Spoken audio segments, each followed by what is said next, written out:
Assalamualaikum warahmatullahi wabarakatuh. Waalaikumsalam warahmatullahi wabarakatuh.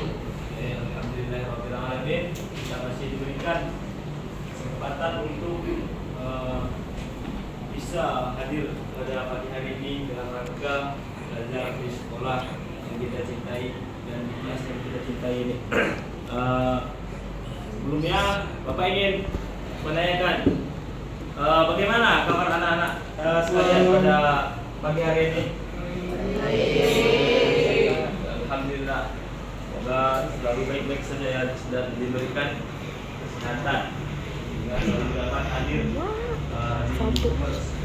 sekolah kita dan melaksanakan pembelajaran. Jadi yang pertama di sini Bapak ingin bertanya, di kelas ini berapa orang yang tidak hadir pada hari ini? Satu, Pak.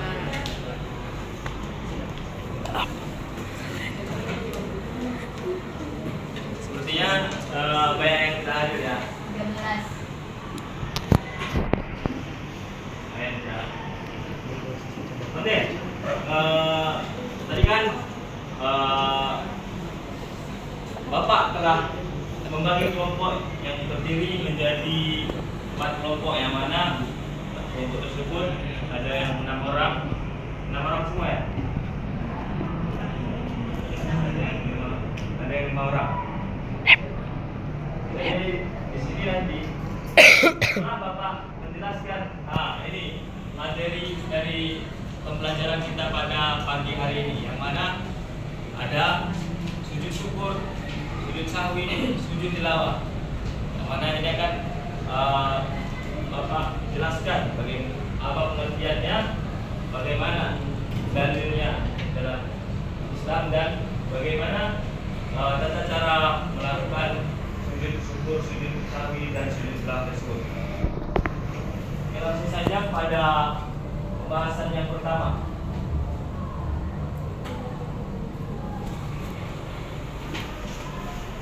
yaitu pengertian sujud syukur dan dalil sujud syukur dan tata cara sujud syukur.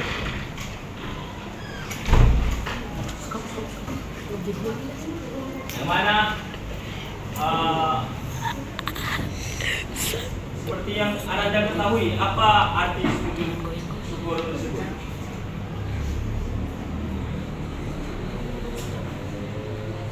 Menurut Anda sekalian, apa pengertian dari sujud syukur tersebut?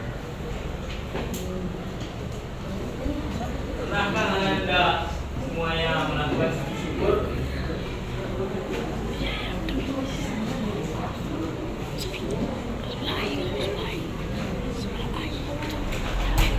Arti dari sujud syukur ini adalah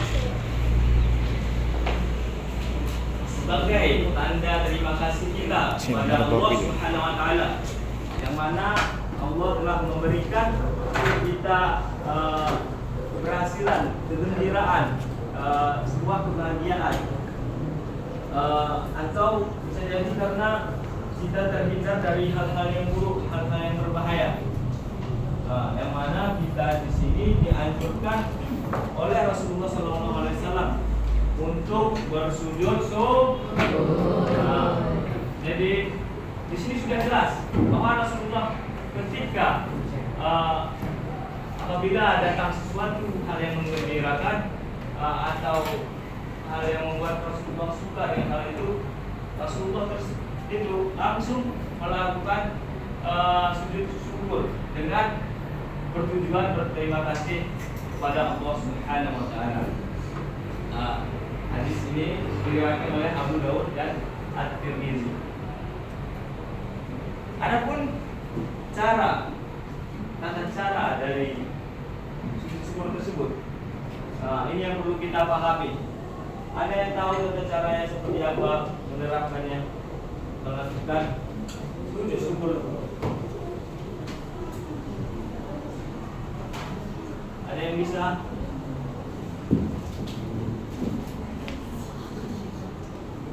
Jadi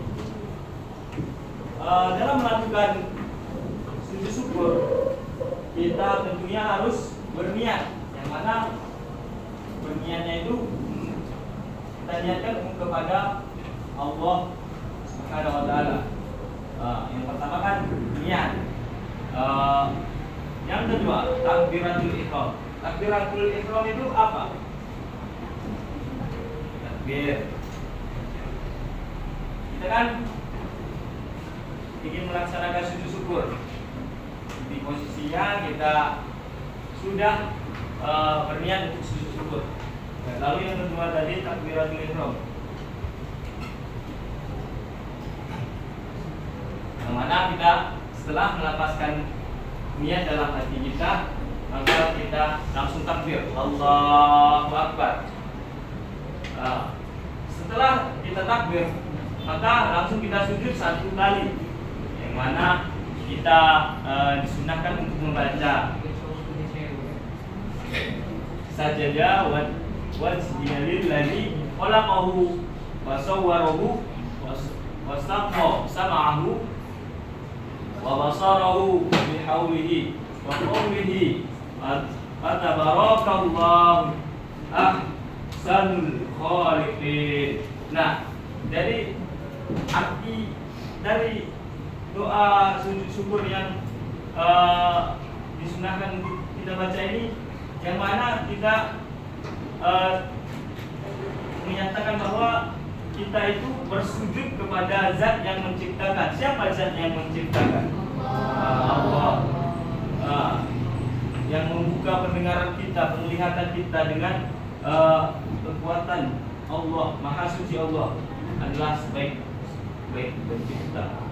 Jadi ketika kita mendapatkan sebuah nikmat, kegembiraan, maka kita harus bersyukur. Kita harus bersyukur dengan melakukan sujud syukur. Ini kan kita sudah melakukan sujud. Di sini dikatakan kita sujud 1 kali, lalu membaca ini. Setelah membaca lafaz sujud syukur ini, maka kita langsung duduk. Allah Akbar, duduk antara 2 sujud, lalu salam, langsung salam.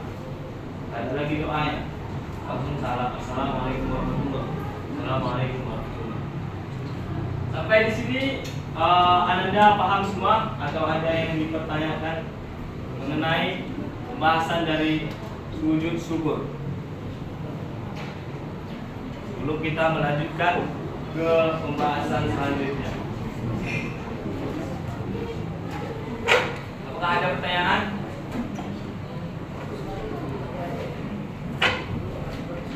Oke, sepertinya agak-agak sekalian sudah paham mengenai sujud syukur. Mari kita lanjutkan ke pembahasan selanjutnya, yang mana ini kalian harus mendengarkan baik-baik supaya nanti setelah kita diskusi yang menjadi asik dan menarik. Di sini selanjutnya materi pengertian dari sujud dalil, sujud sahwi dan sebab-sebab mengapa kita melakukan, seseorang itu melakukan sujud sahwi. Menurut pengetahuan Ananda sekalian, apa itu sujud sahwi? Coba.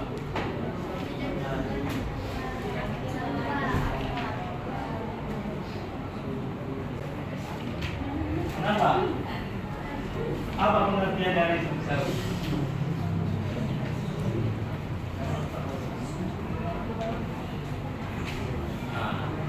Jadi pengertian dari sujud sahwi tersebut ialah yang dilakukan sebanyak 2 kali, untuk melakukan sujud sebanyak 2 kali sebelum salam, untuk menutup kekurangan dari atau kesalahan, ketidaksadaran kita dalam sholat, kelalaian kita dalam sholat, ada yang lupa. Nah, jadi selanjutnya di sini ada dalil dari ini menurut berkata Abdullah bin Buhaina, yang mana Rasulullah pernah melakukan bangkit berdiri di satu salat zuhur, padahal mestinya duduk. sini tasawuf awal, lupa tasawuf awal. Jadi Rasulullah itu lupa, maka sesudah salat sebelum memberi salam di waktu sujud, setelah sebelum salam Rasulullah melakukan 2 kali sujud, pada tiap kali sujud, dan makmum pun ikut sujud. Sujud sahwi ini hukumnya sunnah, tapi jikalau kita sedang sholat berjamaah, maka sujud sahwi ini akan wajib jika imam melakukan sujud sahwi. Adapun sebab-sebab dari dilakukannya sujud sahwi ini adalah yang pertama, kelebihan rakaat. Kenapa bisa kelebihan rakaat? Karena lupa. Kelebihan rakaat. Jadi misalnya kita sedang melaksanakan sholat maghrib, yang mana kita sudah rakaat ketiga, tapi kita berdiri lagi, kita lupa. Kita mengira ini masih rakaat kedua. Lalu di rakaat keempat kita sudah duduk tahiyat akhir kan, lalu kita tak boleh salam. Kalau kita sadar akan kesalahan atau kelupaan tersebut, kita nggak boleh langsung salam. Kalau kita sadar akan kesalahan, karena bisa nggak sah sholat kita kalau kita tidak melakukan terlebih dahulu sujud sahwi sebelum salam. Seperti apa melakukannya? Gimana cara melakukannya sebelum salam? Ada yang tahu?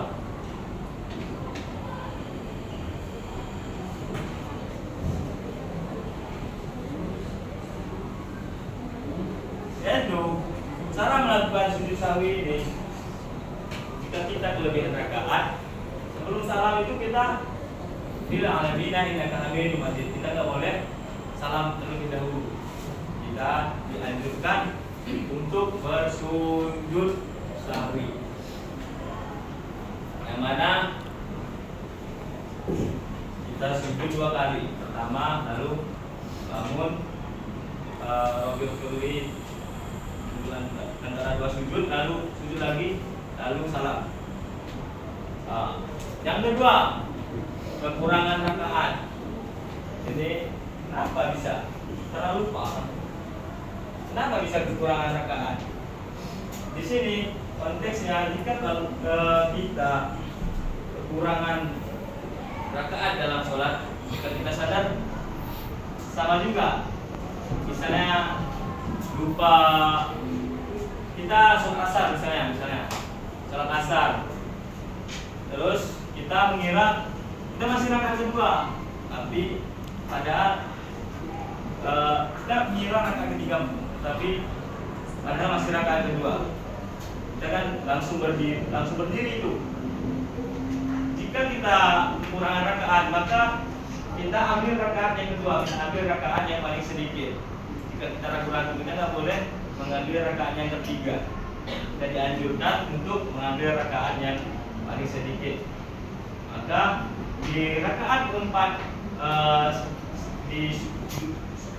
duduk di tahiyat akhir, maka sebelum salam kita dianjurkan untuk sujud sahwi. Kalau enggak, maka tidak sah sholat kita. Selanjutnya, ini lupa tasyahud. Ini sering terjadi pada, biasanya sholat apa ini? Biasanya kalian sering lupa tasyahud. Ada yang pernah lupa? Memang kalau lupa tasyahud jarang terjadi. Lupa tasyahud ini misalnya kita sholat zuhur atau isya atau asar, yang mana di rakaat kedua kan itu ada duduk tasyahud awal.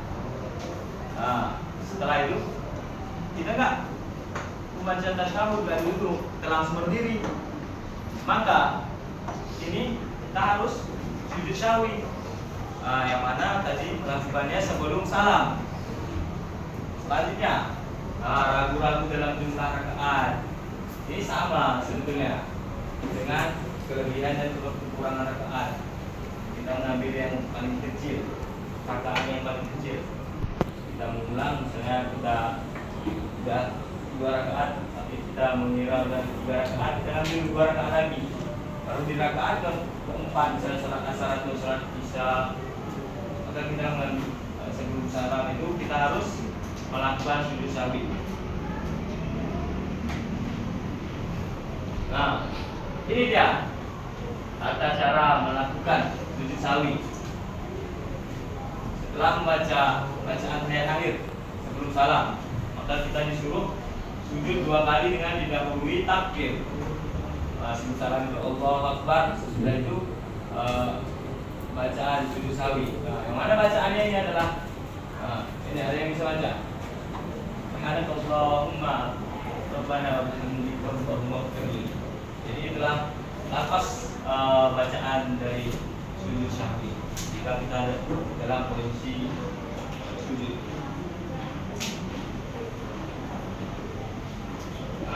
Ini yang terakhir pembahasan kita. Yang tadi kita paham semua kan tentang sujud sahwi. Ini kita lanjut mengenai sujud tilawah, dalil sujud tilawah. Apa saja ayat-ayat sajadah yang membuat kita bisa dianjurkan untuk melakukan sujud dan tata cara melakukan sujud tilawah. Jadi sujud tilawah ini adalah biasanya dilakukan ketika sholat dan bisa jadi dilakukan di luar sholat. Mengapa dia seperti itu?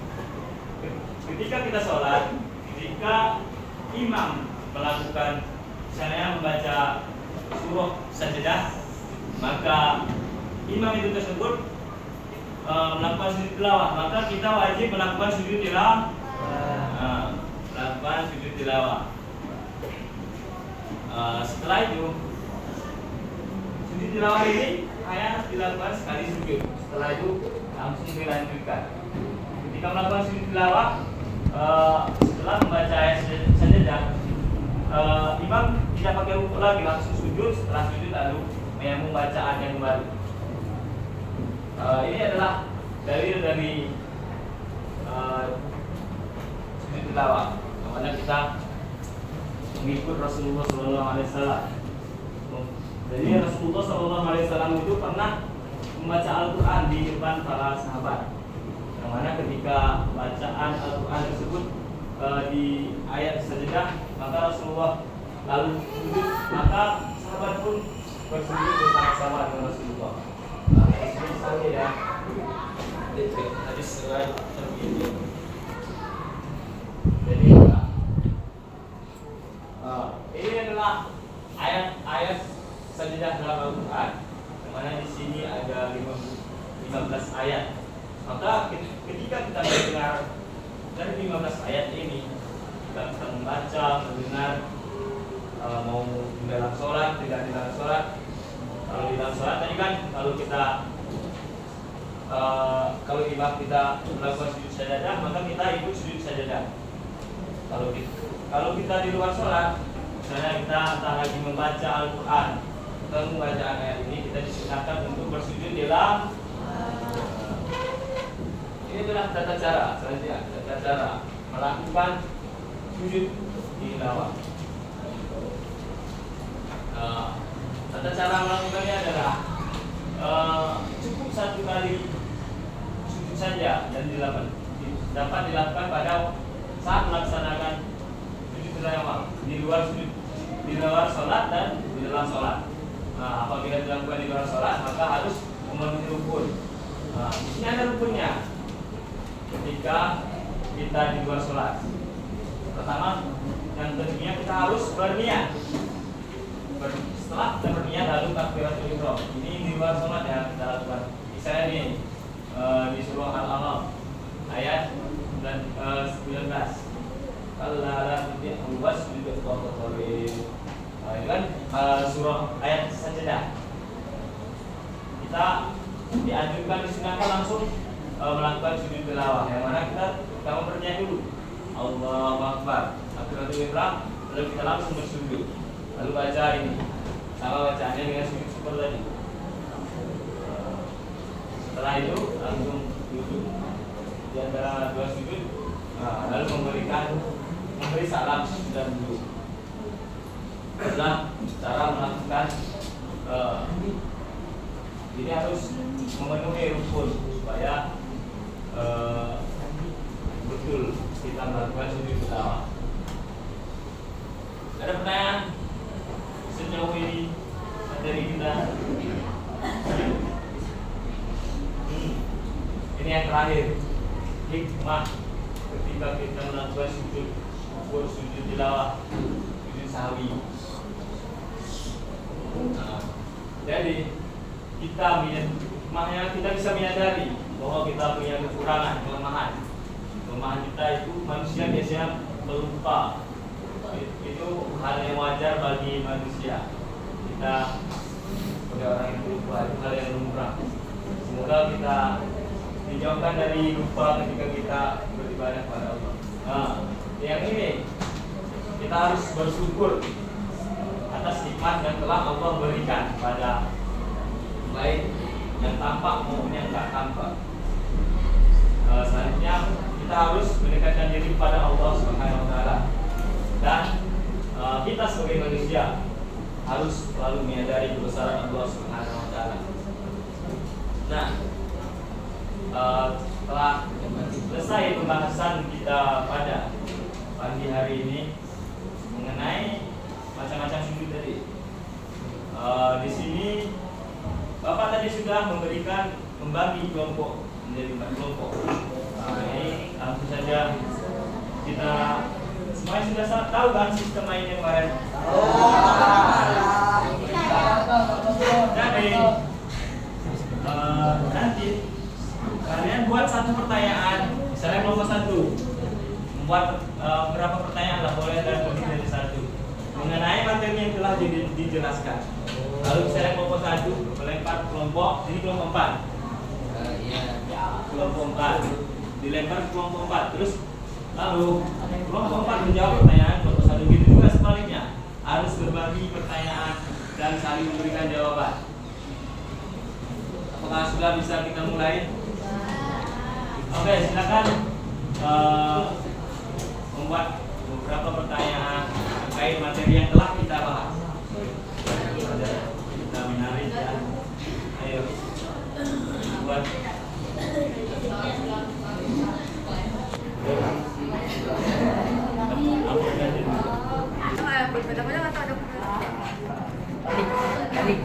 balik.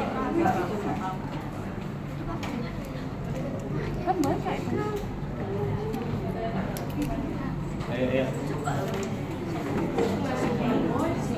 dapat yoga. Teori kita di teori namun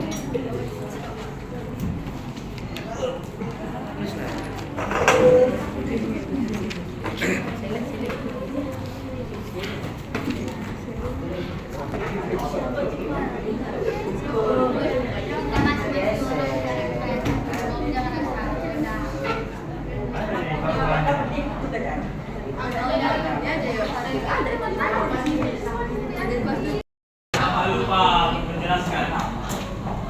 Jadi doa dari sujud syukur ada juga bagaimana memuji Tuhan, bagaimana Allah, bagaimana apa saja adalah subhanallah walhamdulillah wala ilaha illallah. Menggunakan itu dianjurkan menggunakan pujian-pujian nama-nama Allah. Sudah. Jadi gimana? Sudah ada pertanyaannya?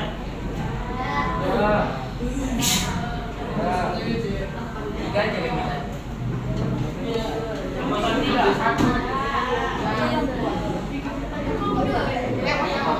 Dua, 3. Ada pertanyaan